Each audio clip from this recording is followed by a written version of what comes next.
We're going to get. Welcome to the SFL Today, ladies and gentlemen. Here we are in a beautiful downtown Medford, Massachusetts at Brian's apartment, believe it or not. You can tell from the background it's a very vivacious apartment.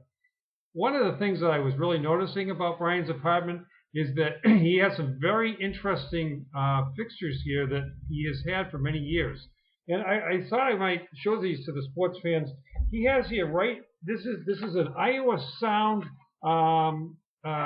What do you call it? A tape player. Now, I don't even think they sell tapes anymore, but this is still in the package, and Brian is intending to give this as a Christmas gift to someone. So if you're lucky enough to have Brian as a friend, you may receive this beautiful tape player, which nobody knows how to use anymore. Another little interesting tidbit he has here as well is something from the Smarter Image. And this one... Shopper Image. Well, it could be the Smarter Image as far as you're concerned. But this is a beautiful part. Someone else may be receiving this as a gift. It's a flat panel desk clock. So if Brian is a friend of yours, you may be getting a nice desk clock, because these are gifts that he got from people at Verizon who thought he was a doofus and gave him these stupid gifts. And sorry, Alice. Anyways, also, and this is another gut to have, is a wind up radio, so that in the event of a blizzard or something and you lose power, you can always crank it up and listen to the forecast to find out, oh my God, I'm going to be snowed in for a while. So anyway, great things Brian has in his apartment. That's just a little aside, ladies and gentlemen. Anyways, on to the SFL Commish 2. You finished making fun of me, Commish? You had your fun. Let's move on. Okay. Go ahead. So let's just talk about... Go ahead.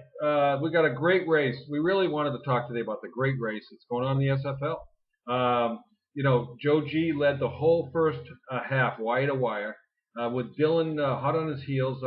Sean was up there a while. I was up there a while. I've dropped like a stone. Sean's dropped like a stone, but Dylan is still there. And then we have a Becky, again, of all people, is up there in second right now. One game behind Dylan. And look who's right behind Becky. Ryan and Shannon are tied, the two cousins. So they're battling it out. The Kearns, I guess the McCready side cousins, having a great battle. And and then finally Joe G is still in there, and then Charlie Gillis. Yeah, Charlie Gillis. He's very impressive. He had a good rookie season. He's been a pretty consistent picker. I'm very impressed with Charlie's picking. Yeah, and then, I just do want to mention, Commish, too, just as an aside, that Shannon is so excited about the SFL this year and a comeback year that she called me at midnight last night, just as Texas Tech beat Texas A&M. Oh, I'm sorry, Texas A&M beat Nebraska and gave her a 5-0 start to this week.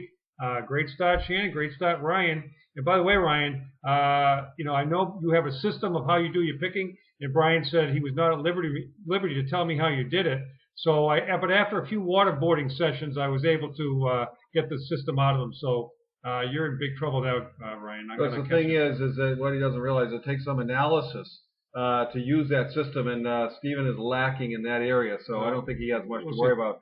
But also, we'll get to today's games and how that's going to play out today, because it could be a different story this afternoon after this is all done. Yeah. Actually, we're going to be having a Patriots party this afternoon to watch against Indianapolis.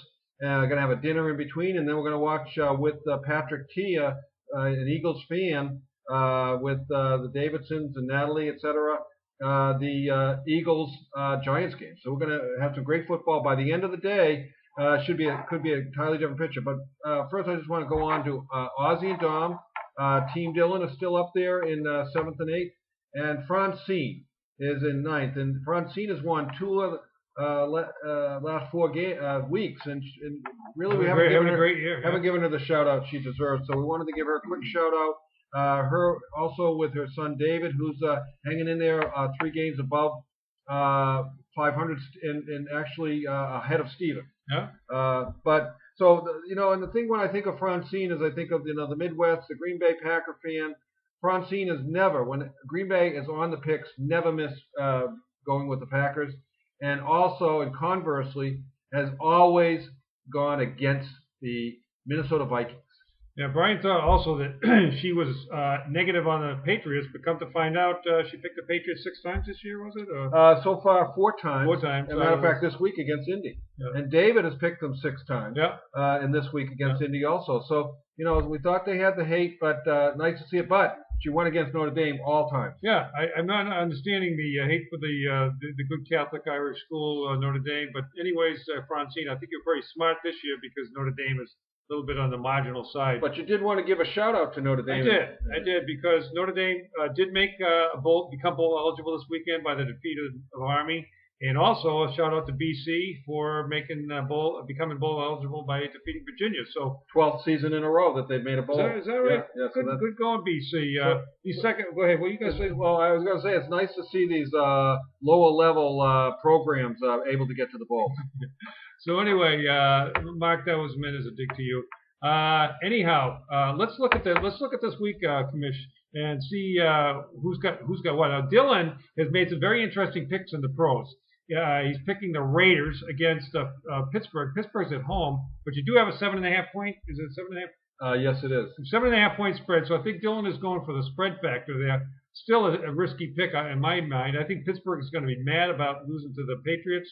And then he goes with the Vikings of all people against Green Bay. Dylan, risky pick there, man? Yeah, if you go down, it's probably the next 12 top pickers in the standings all went Green Bay. I tell you, I think Dylan's going to get knocked off his perch this week. Then he goes to Houston. No, he went with the Jets. He did go with the Jets. But with a 7.5 point spread, I don't think. Has the Jets scored 7.5 points in any game this week? They got shot out, and they've had to go overtime the last 2 weeks against secondary teams like Cleveland and Detroit. They're not a high-scoring offense, Dylan. Another risky pick, in my opinion. And then, of course, you go against your old team, the New England Patriots, too. Can't figure that pick out. Yeah, went with the Colts, and again. And then he goes New York Giants. Everyone's like the next 12 pickers all pick the Eagles. So he's going against the grain. He's really putting his whole season on the line with his picks today. So let's see what happens at the end of the day, folks. We're going to try to get this out to you so that you can follow along with us. Have a good afternoon, ladies and gentlemen. Take care. Enjoy.